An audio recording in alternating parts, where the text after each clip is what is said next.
Bismillahirrahmanirrahim. Qala mu'allifu rahimallahu ta'ala wa nafa'ana bihi wa bi ulumihi wa amadana bi asrarihi wa adalina min barakatihi fid dharain amin. Wa idza ijtahada wa shalla fa in tayaqqana al khata'a fiha aw ba'daha walau bi khabari thiqatin. Wa idza ijtahada lan ing dalem nalikane ijtihad sapa wong. Wa idza ijtahada lan ing dalem nalikane ijtihad sapa wong wa shalla lan salat sapa wong.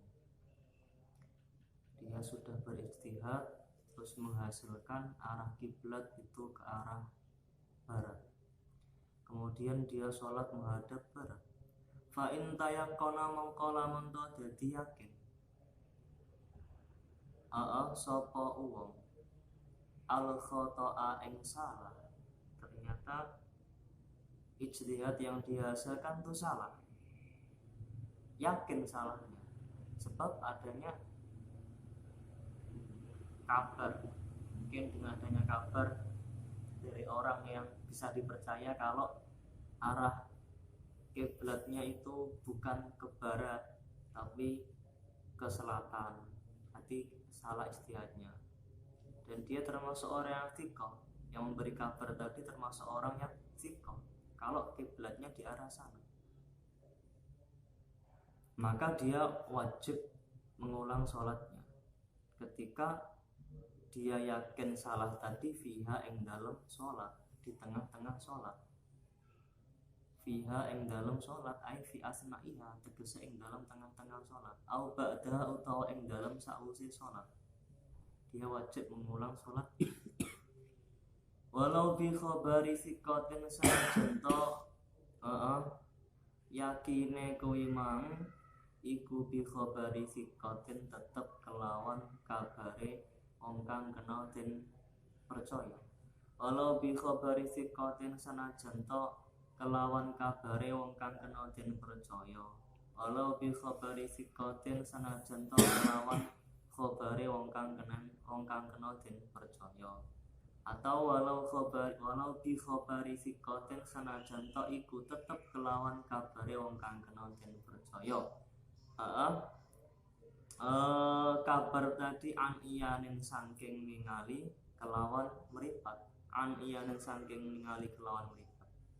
Kalau dia baru saja menyaksikan kalau Ka'bah itu arahnya ke sana bukan ke sana, maka dia kabarkan kepada orang yang ijtihad tadi yang sedang sholat, maka dia mempercayainya karena dia termasuk orang yang thiqah, ya berarti dia yakin kalau ijtihadnya tadi salah. Berarti dia ista'nafaha mongko ngawiti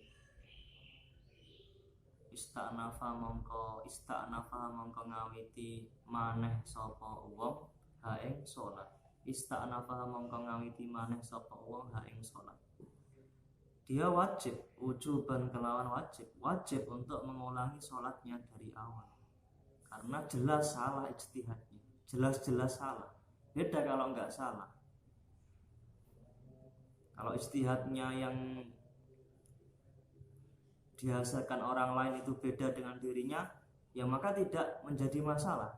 Dia sholat sesuai dengan arah ijtihad yang dihasilkan sendiri, meskipun orang lain beda. Kalau ijtihad itu nggak mungkin sama, beda-beda mestinya. Dan tidak bisa percaya kepada orang lain, dia sama-sama belum yakin kok, sama-sama dzonnya kok.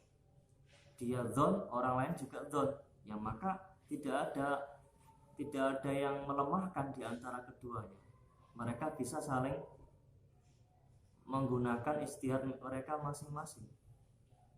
Kalau ini jelas salah karena ada orang yang memberitahu, yang sudah menyaksikan langsung, atau orang tadi melihat mihrab, dia sholat ijtihad terlebih dahulu arahnya ke sana, terus dia sholat. Lah temannya yang tadi keluar itu kembali, loh kok kamu ke situ? Tadi saya dari sana itu ada masjid, lah mihrabnya menghadap ke sana, kamu salah itu. Nah berarti bisa dipercaya seperti itu. Dia ganti, dia ulangi lagi sholatnya. Kenapa kok wajib diulangi sholatnya? Litabayyuni fasadil ula, krono dadi jelase rusake ijtihad kang awal. Krono dadi jelase rusake ijtihad kang awal utawa sholat kang awal. Wa illam yatayaqqanhu, lan lamun ora yakin sapa wong hu ing khata ketika dia tidak yakin kalau ijtihadnya itu salah. Wa inna ma taghayyara, angin pastine dadi berubah, apa ijtihade eman. Dia ijtihad yang pertama, kemudian dia sholat sudah selesai, terus kemudian dia ijtihad lagi yang kedua untuk sholat yang kedua. Lah hasilnya beda dengan yang pertama. Yang pertama tadi dia arahnya pas ke barat, yang kedua arahnya agak miring ke kiri, berarti ke barat daya yang dihasilkan yang kedua. Tapi ini sama, yang tadi masih menyangka, persangkaan saja, yang kedua ini persangkaan saja. Yo amila mongko ngelakoni atau ngamalake sapa wong bisani kelawan ijtihad kang nomor loro, wujuban kelawan wajib.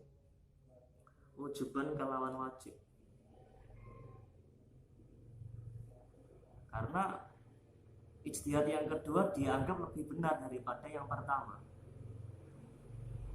Beda lagi kalau ijtihad yang kedua itu nanti lebih lemah. Dia mendapat kabar dari orang bahwasanya kalau ijtihadnya guru kamu yang ada di sana itu arahnya bukan ke situ, tapi agak mereng ke kiri. Nah terus kemudian dia ijtihad lagi yang kedua. Karena ijtihad pertama itu hasilnya ke barat pas. Ijtihad yang kedua itu hasilnya ke barat, cuman agak geser ke kiri, nyerong ke kiri, ke barat daya. Terus ada orang lain yang memberi kabar kalau tadi saya sholat menghadap ke barat daya soalnya ikut dengan ijtihadnya guru kamu, dan itu lebih alim daripada kamu. Nah berarti dia semakin percaya, menguatkan dirinya kalau ijtihad yang kedua ini lebih mendekati terhadap kebenaran daripada yang pertama. Yang pertama madhep ngulon pas, iku mang hasilku ijtihad dhewe. Yang kedua ijtihad meneh hasilnya beda, agak serong ke kiri. Terus dikuatkan dengan adanya kabar dari orang yang mengetahui kalau mungkin gurunya yang di sana juga ijtihad menghasilkan arah yang sama dengan ijtihad yang kedua. Dia yakin kalau ini lebih benar daripada yang kedua, yang pertama. Ya maka dia wajib mengamalkan ijtihad yang kedua. Amila mongko ngamalake sapa wong bisani kelawan ijtihad kang nomor loro, wujuban kelawan wajib. La fima ora kok ing dalem perkara atau arah. Tadi kan ijtihadnya menentukan arahnya. Nah, berarti la fima ora kok ing dalem arah madha kang wis kliwat apa ma. Limudihi krana kliwate ma ala sihati ing atase sah. Jadi sholat yang pertama itu sudah nggak perlu diulangi lagi, karena dia tidak yakin kalau yang pertama tadi salah ijtihadnya. Ya, tadi kan wa illam yatayaqqanhu, nggak yakin kalau yang pertama salah. Tapi gara-gara yang kedua ini hasilnya beda dan dia lebih mantap dengan ijtihad yang kedua dengan arah yang berbeda, maka dia wajib mengamalkan ijtihad yang kedua untuk sholatnya yang kedua. Nah sholat yang pertama ya sudah, itu sudah beres, nggak perlu diutik-utik lagi, nggak perlu dipermasalahkan lagi.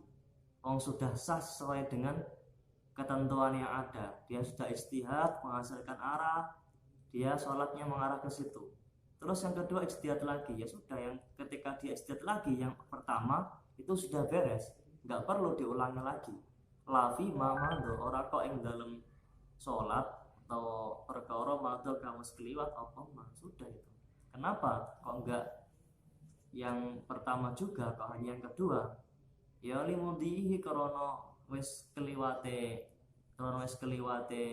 mado ala sihati atas sah ala sihati ing atase sah walam yatayakon lan ora yakin sapa wong fasado ing rusake mamado utawa awal fasado ing rusake mamado utawa awal, dan dia tidak yakin kalau yang pertama itu salah. Beda dengan yang awal tadi, fa'in tayakon al khoto'a, jelas-jelas yang pertama salah, maka dia wajib mengulangi sholatnya. Nek waktu ning sik berarti dia nanti sudah tinggal i'adah saja. Tapi nek kalau waktunya habis ya sudah dia dia ulangi lagi, dia qadha'i lagi sholatnya. Bal fima ya malu ora enek. Kalau bal fima balik ing dalem salat yustaqbalu kang den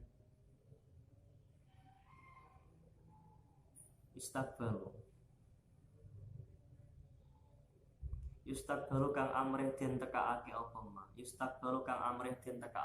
ma fima ing dalem salat atau fima ing dalem perkara yustaqbalu kang arep den tekaake apa ma. Jadi kalau di kitab lain ada balik malu balik agawe atau nglakoni sapa wong mengamalkan ijtihad yang kedua diamalkan fima ing dalem salat yustaqbalu kang amrih den tekaake apa ma yustaqbalu kang amrih den tekaake apa ma, tapi dia wajib mengamalkan pada salat yang akan dia kerjakan, bukan fima mado. Kalau itu sudah beres, nggak perlu dipermasalahkan lagi. Nah, ijtihad yang kedua dengan hasil berbeda dan lebih mantap yang ini, maka dia amalkan untuk sholat yang akan datang, bukan sholat yang sudah. Karena yang sudah itu tidak ada keyakinan kalau itu salah. Nah kan ijtihad yang kedua tuh dianggap benar, ya kan sama-sama ijtihad. Karena ijtihad tidak bisa dirusak dengan ijtihad yang lain. Ya sudah, ijtihad itu masih belum 100%, masih mendekati saja, karena masih bisa salah.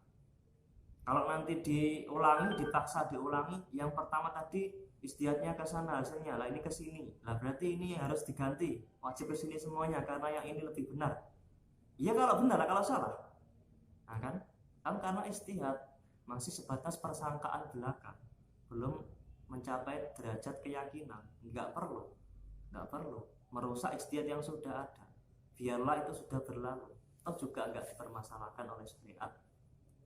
Wa in kana lamun ono apa taghayyur fi sholati ing dalem tengahing salat ay fi asna'iha tegese ing dalem tengahing salat fi sholati ing dalem tengah-tengahing salat fayatahawwalu mongko pindah sapa man ilama maring arah dhannahu kang nyono sapa man hu ing ma nyono aswaba ing bener indhara lamun ta pertelo apa ma lahu keduwene man mukorinan halim barengi li dhuhuri khotoil awali maring pertelone salahe arah kang awal utawa ijtihad kang awal, li dhuhuri khotoil awali maring pertelone salahe awal wahalan eling-eling kaza kaya mengkene sak banjure hatta lau sholat sehingga lamun to sholat sapa wong hatta lau sholat sehingga lamun ta sholat sapa wong arba'a raka'atin ing papat pira-pira rakaat, salatnya tadi sejumlah 4 rakaat dan masing-masing rakaatnya itu li arba'i jihatin maring papat pira-pira arah. Li arba'i jihatin maring papat pira-pira arah bil ijtihadi kelawan ijtihad. Bil ijtihadi kelawan ijtihad atau bil ijtihadati. Bil ijtihadi kelawan ijtihad. Semua arah tadi, 4 arah yang berbeda-beda tersebut itu tadi dihasilkan bil ijtihadi kelawan ijtihad. Ya shohat ketika dia lau sholat arba rakaat li arba'i jihatin ya shohat mongko sah. Shohat mongko sah apa sholatuhu sholate uang. Jadi ketika taghayyur tadi, perubahan arah berdasarkan ijtihad yang berbeda-beda kok terjadi di tengah sholat, maka dia wajib untuk bergeser ke arah ijtihad yang dihasilkan, yang baru dihasilkan. Misalkan dia pertama sholatnya menghadap ke barat, karena ijtihad yang pertama menghasilkan arahnya itu ke barat. Terus di pertengahan sholatnya entah nggak tahu kenapa dia lebih mantap arahnya ke selatan dengan pertimbangan dan juga pemikiran yang mendetail. Ijtihad yang kedua menghasilkan arah ke mana, Mang? Pertama dia pertama ke utara. Terus yang kedua ijtihadnya menghasilkan arah barat, maka rakaat yang kedua dia geser menghadap ke arah barat. Selesai melaksanakan rakaat yang kedua, disembari memikirkan ulang-ulang, ternyata ijtihadnya yang ketiga ini menghasilkan arah selatan dan dia lebih mantap arah ini daripada sebelumnya. Ya dia maka geser menghadap ke arah selatan. Terus dia selesaikan rakaat ketiga sembari memikirkan dan mempertimbangkan, berijtihad lagi dia. Ternyata hasilnya menghadap ke arah timur, maka dia geser rakaat keempat menghadap ke timur. Jadi 4 kali rakaat, 4 rakaat yang sejumlah 4 rakaat dikerjakan dengan arah yang berbeda-beda, karena ijtihad yang juga berbeda-beda. Ijtihadnya semua nggak ada yang sama, berubah terus. Ya maka nggak masalah, sah-sah saja sholatnya nanti. Sholat mongko sapa sholatu sholate musolli sah wae kaya ono kuwi. Wala qadhan ora ana qadha iku maujud lil awali maring salat kang awal utawa perkara kang awal minal ijtihadaini ing saking ijtihad loro. Minal ijtihadaini saking ijtihad loro. Misalkan tadi ini masih sambung dengan yang atas tadi.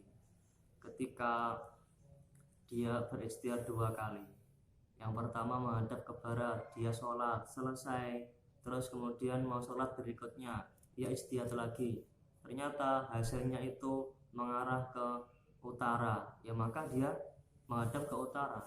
Dan yang pertama tidak perlu diqadhi, sudah beres itu. Wala li ghairi akhir ora maring sakliyane akhir minal ijtihadati saking pira-pira ijtihad.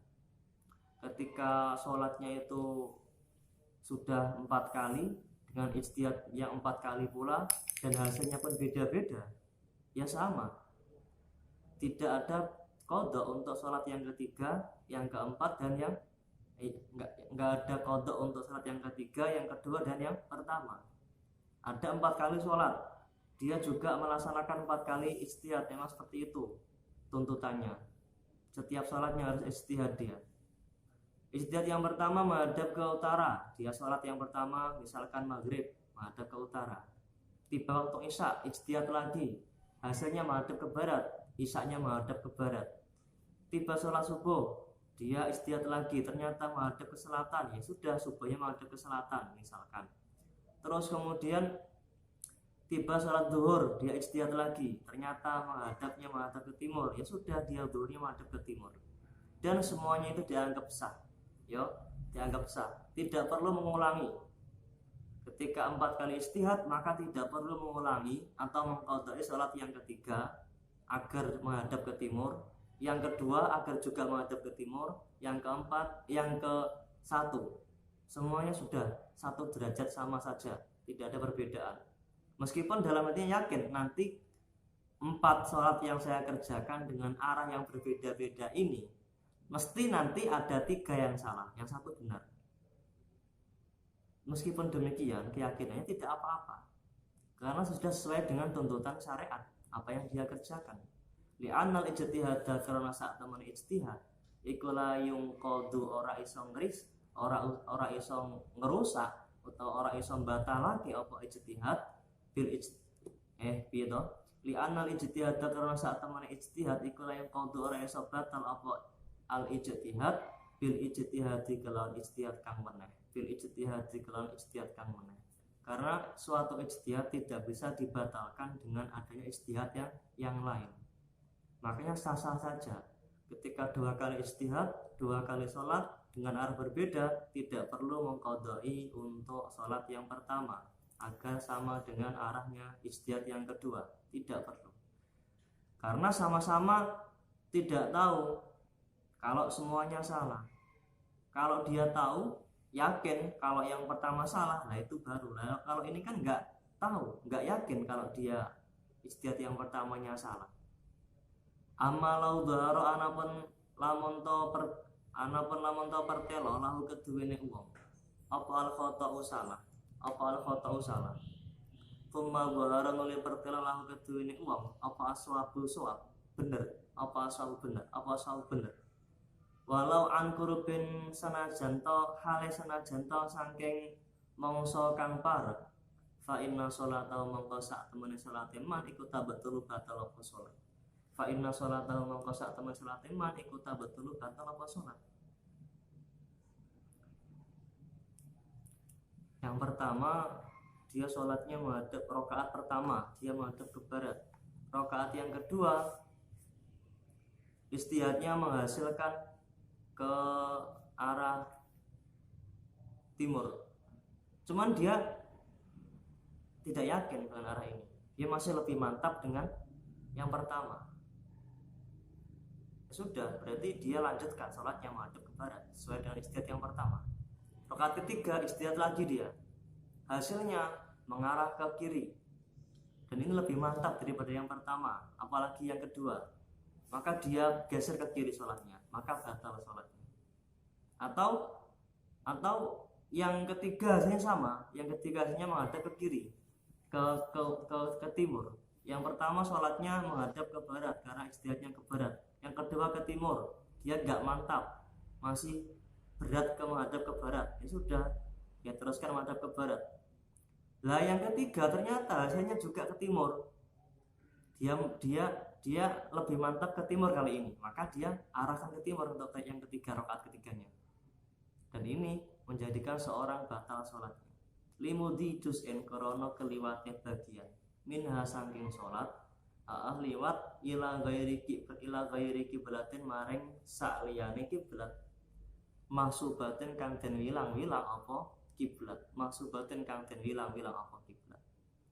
Semula dianggap salah, ijtihad lagi kok sama lagi arahnya, dan dia condong ke benar yang ini, ya maka dia rubah ke arah itu, maka batal sholatnya. Asyartu utawi syarat al-ashiru kang nomor 10. Asyartu utawi syarat al-ashiru kang nomor 10.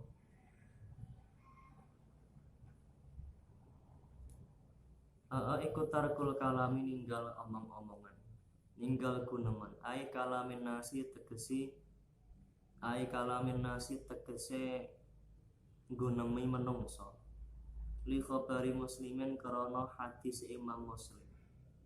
Ada hadisnya beliau, riwayatnya Imam Muslim, hadisnya itu dari Zaid bin Arqam. Zaid bin Arqam itu pernah berkata seperti ini, kunna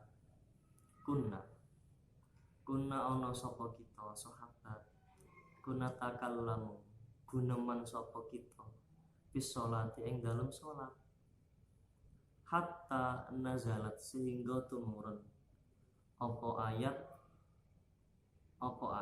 rupane ayat wa qumu lillahi qanitin, atau bisa juga hatta nazalat sehingga turun apa wa qumu lillahi qanitin, ayat wa qumu lillahi qanitin. Ini surah Al-Baqarah ayat 238. Hafidhu ala sholawati wa sholatil wusta wa qumu lillahi qanitin.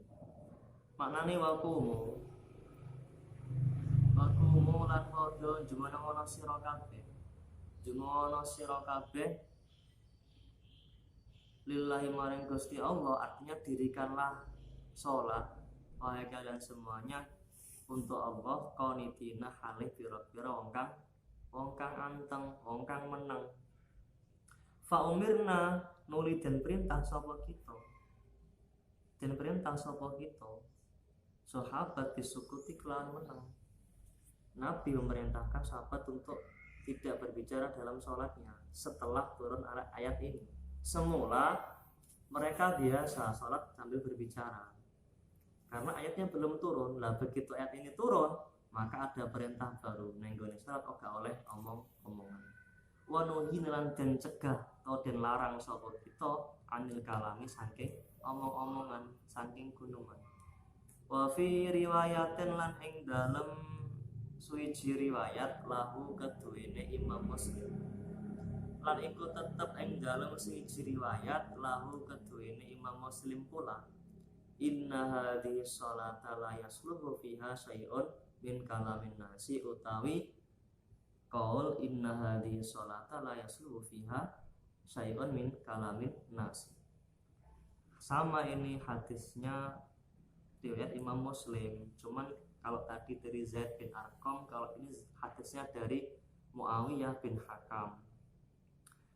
Maknanya inna hadhihi sholata, saat temene ikilah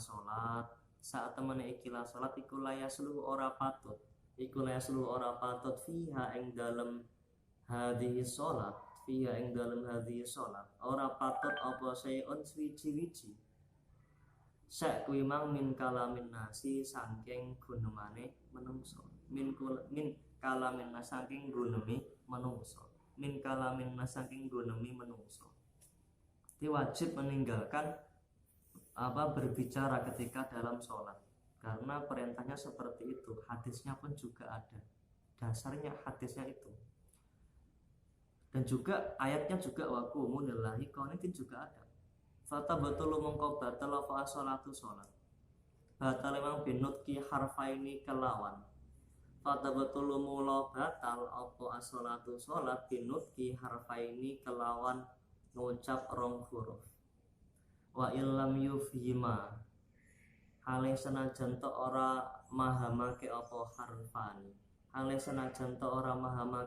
harfani, au kana utawa ana apa harfaini, iku min ayatin tetep setengah sangking ayat, nusikha kang den busek apa lafduha lafate ayat, seperti ayat asy-syaikhu wasy-syaikhatu idza zanaya, seperti itu kan sudah dinasakh ayatnya. Memang dulu pernah ada tapi dihapus. Kalau itu dibaca, tapi hukumnya masih ada. Maka kalau dibaca tetap membatalkan sholat. Beda lagi ketika sudah dihapus hukumnya. Jadi kalau dihapus hukumnya tidak membatalkan sholat. Auli maslahati sholati utawa maring kemaslahatane sholat, atau pembicaraan tadi itu memang ada baiknya untuk kemaslahatan sholat, untuk kebaikan sholat. Kakaulihi kayak pengendikane makmum ngendika li imamihi maring imame makmum, rupane kaul kum ngateka sapa sira. Misalkan imam pada rakaat pertama setelah sujud yang kedua itu duduk. Lah makmum di belakang ngira duduk istirahat. Ternyata kok lama sekali.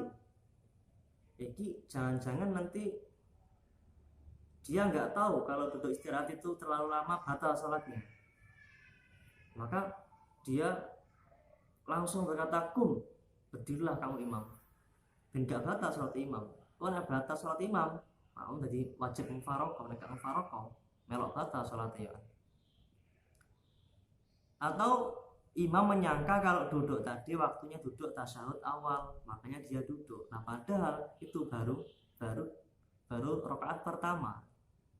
Khawatir makmum, makanya dia berkata kepada imam, "Kum, berdirilah wahai kamu imam." Lah, ucapan seperti itu mesti baik untuk sholat, tapi tidak boleh, ya, karena termasuk berbicara kepada manusia, omong-omongan, batal sholatnya. Sing munikum, au harfin utawa sak huruf, au harfin utawa sak huruf mufhimin kang aweh kefahaman utawa kang mahamake apa harfin, atau satu huruf saja yang dia ucapkan cuman memberi kefahaman. Contohnya nahu ki iku sepadane lafat ki. Ki maknane ngerso sapa sira. Ki ngerso sapa sira. Au ai utawa ai maknane madahono sapa sira. Madahono sapa sira. Au li utawa li maknane nguasani sapa sira. Nguasani sapa sira. Nguasanono fi'il amr li. Nguasanono sapa sira. Auto maknane to matiya sapa sira. Wati matiya sapa sira. Bukan meninggal, bukan, tapi mati, jima. Ki ai li karo to kuwi mang minal wiqayati saking master wiqayah. Waqaya ki wiqayatan wa mangkon. Ki master apa fi'il amrnya. Wal wi'ayati lan saking master wi'ayah. Ai fi'il amr dari masternya wi'ayah. Wal wilayati lan saking master wilayah. Li tadi masternya adalah wilayah. Kemudian to itu masternya adalah wat'an atau al-wat'a. Wal wat'i lan saking master wat'i. Au harfin utawa huruf siji mamdudin kang den dawaake. Wa illam yubhim hale sanajan to ora aweh kefahaman apa harfin mamdudin, atau satu huruf saja cuman dipanjangkan, diberi mat, meskipun tidak memahamkan juga dapat membatalkan sholat. Kenapa? Indil madu krono utawi mat iku alifun huruf alif, wawa awawun utawa huruf wawu, aw ya utawa huruf ya. Misalkan ja kayak panjang, ja ditambahi ja dan alif. Fal mamdudu mau kau utawi huruf kang den dawaake, satu huruf yang dipanjangkan fil haqiqati ing dalam hakikate iku harfani huruf loro. Jadi huruf yang dipanjangkan, satu huruf yang dipanjangkan itu pada hakikatnya adalah dua huruf. Kalau dua huruf jelas membatalkan sholat meskipun tidak memberi kefahaman. Atau betulan batal apa sholat binutki kelawan ngucap bima kelawan lafat-lafat atau perkara-perkara dzukira kang wis den tutur apa ma. Walau hasola hale senajan to terjadi, hale senajan to hasil apa annutki bima dzukira.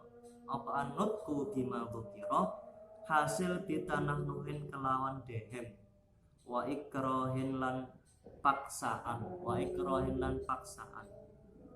dipaksa lahu maring nutki, lahu maring annutki, dipaksa untuk berbicara.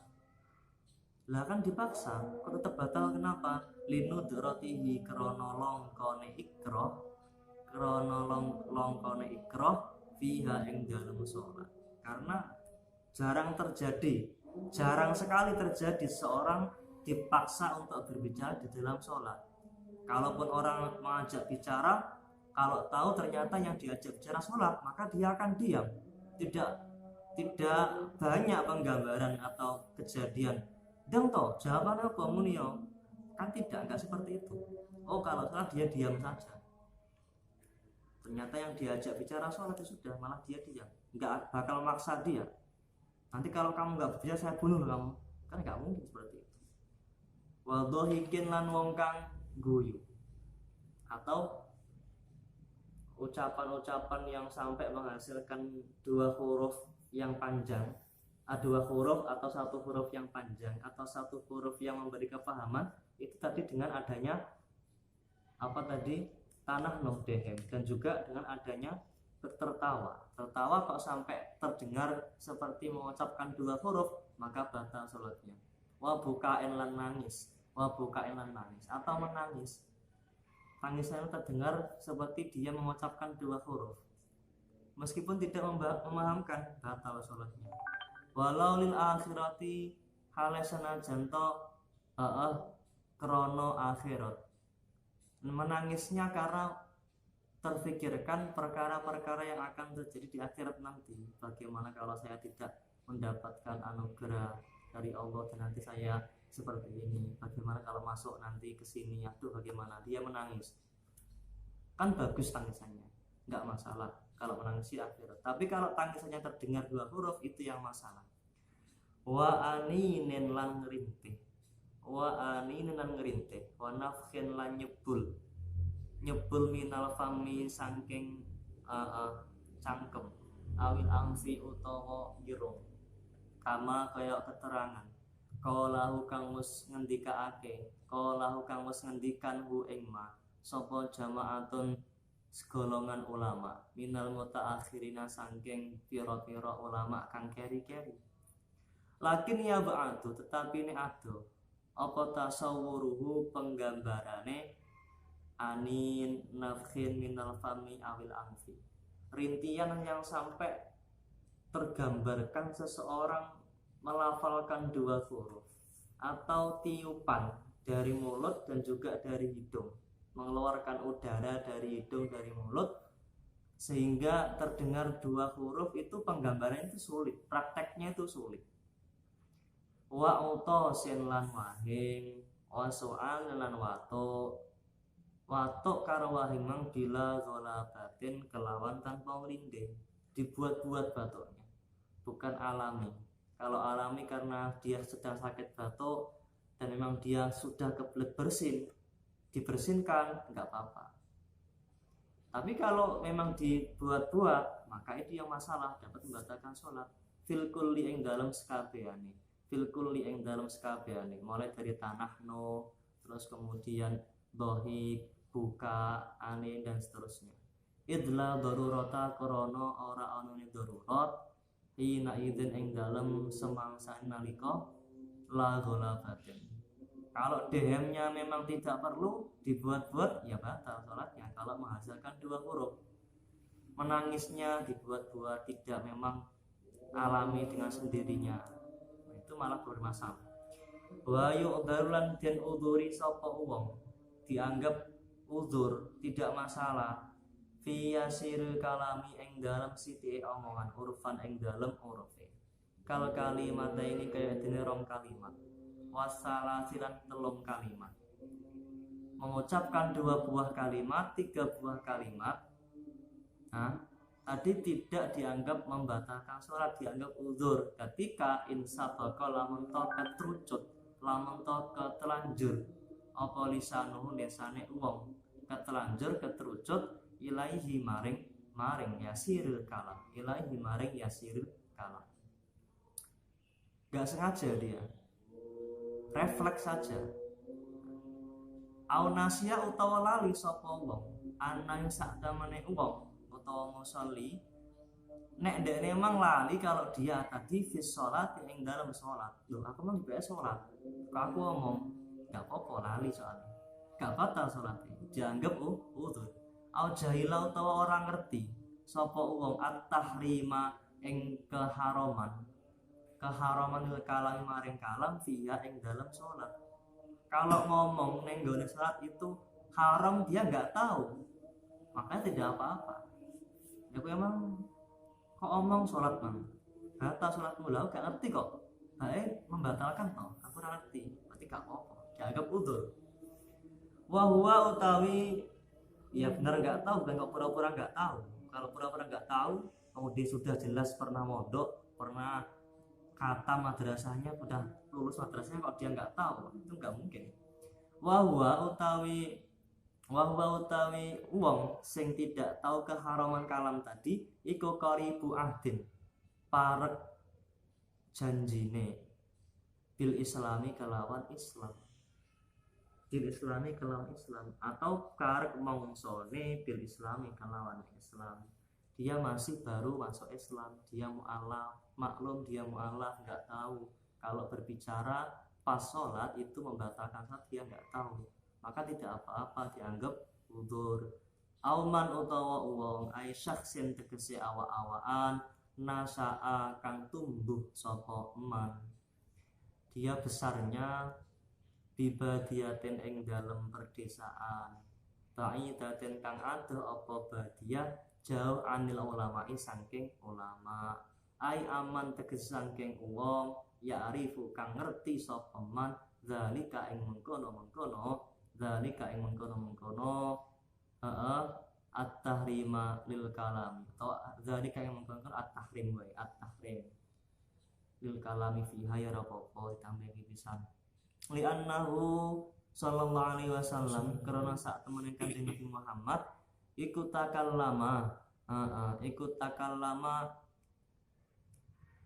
guneman sinten Kanjeng Nabi, ikut takallama matur sinten Kanjeng Nabi, ikut takallama ngendikan sinten Kanjeng Nabi qalilan kelawan sithik fis sholati ing dalam sholat. Nabi pernah berbicara pada saat sholat, cuma sedikit bicara beliau, tapi dalam hati beliau meyakini kalau beliau tadi semula meyakini kalau beliau sudah selesai sholat, karena dalam hati beliau meyakini kalau beliau sudah selesai sholat. Mu'taqidan halih wong kang nekotake faradhuha ing rampunge sholat, ternyata belum selesai sholatnya. Makanya ketika Nabi seperti itu tidak apa-apa kalau ucapan yang sedikit karena dia lupa, tidak masalah, gak batal lagi sholat. Nabi gak sholat itu piye? Lah itu bukan kok mengurangi derajat kenabian, bukan. Nabi juga manusia, bisa seperti manusia yang lainnya. Kalaupun demikian, manfaatnya adalah itu sebatas mencontohkan terhadap hukum-hukum syariat. Kalau ketika seseorang lupa dalam permasalahan berbicara ketika sholat, itu tidak apa-apa. Nabi mencontohkan, nek gak ngene Nabi ternyata napa iso ngerti nek hukum iki oleh apa gak oleh, kan gak ngerti. Walam yubtilan ora batalake sinten sallallahu alaihi wasallam, Kanjeng Nabi sallallahu alaihi wasallam mboten batalake salat taman ing salate wong takallama kang guneman sapa man qalilan kelawan saiti jahilan halih ora ngerti likur bi islami krana parke mongso islami man. Dan Nabi pun tidak membatalkan, tidak menghukumi batal sholatnya seseorang yang sedikit berbicara di dalam sholatnya pada saat dia sholat, karena dia nggak tahu, karena masih baru masuk Islam. Nabi tidak membatalkannya, maka ini juga dapat dijadikan landasan atau acuan sebuah hukum. Waki salanten pada ake apa dzalika waki salanten pada ake bidzalika kalawan mengkono man takallama qalilan jahilan likurbi islami sapa al-baqi sekerine orang-orang yang lain yang berbuat seperti itu. Wakal jahilan kaya dene wong kang ora ngerti. Wakal jahilan iku kaya dene wong kang ora ngerti. Man utawi uwong jahila kang ora ngerti sapa man tahrimama ing keharamane perkara ata kang nekake sapa man bihi kelawan ma dhek gak ngerti nek iki hukume haram. Au kaunat tananuhi utawa anane tanahno iku mubtilan batalake salat. Tanahnuhi gak ngerti nek ndekne iku batalake salat tibae.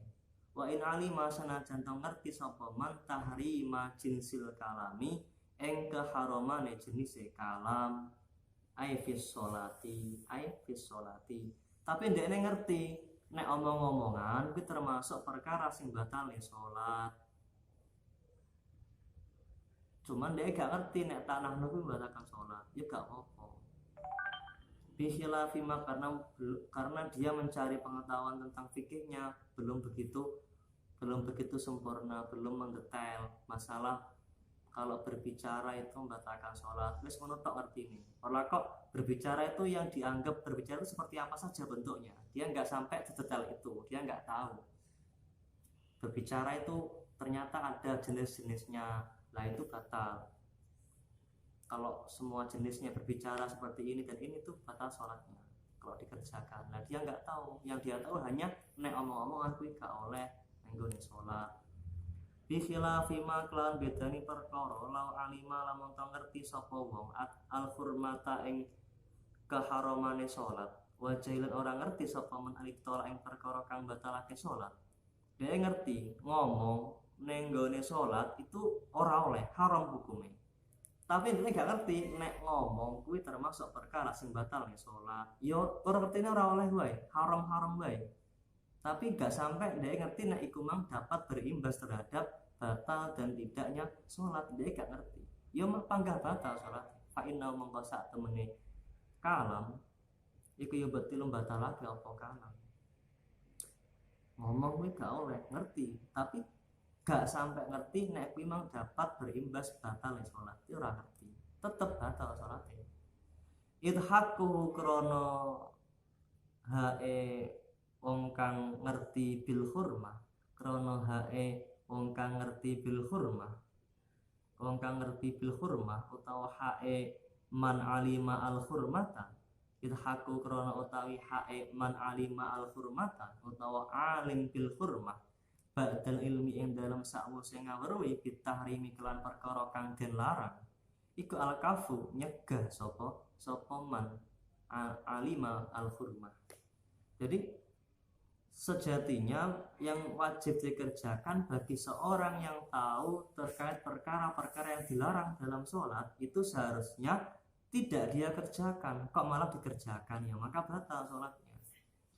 Au in hasala al yasiru bi ghalabati dhahikin al ghairihi mimma sabaqa idla taksira wala yudharu kama fil majmu'i wa ghairihi wa in khalafahu jam'atun fil kalamil katsiri bi hadhil a'dzari as-sabiqati min at-tarahnuhi amma ba'da ila huna li annal kalama al-katsira yaqta'u nadmas sholati. Atau ketika pembicaraan tadi itu yang sedikit itu hasil dengan adanya tertawa atau selain tertawa dari perkara-perkara yang telah ada, ya dengan menangis, dengan merintih, meniupkan udara dari mulut dan dari hidungnya. Lah itu termasuk perkara yang dapat membatalkan sholat, ya. Bukan termasuk perkara yang tidak membatalkan sholat. Dianggap udzur. Karena hal seperti itu tidak termasuk sesuatu yang dianggap ceroboh. Wallahu a'lam. Bismillahirrahmanirrahim.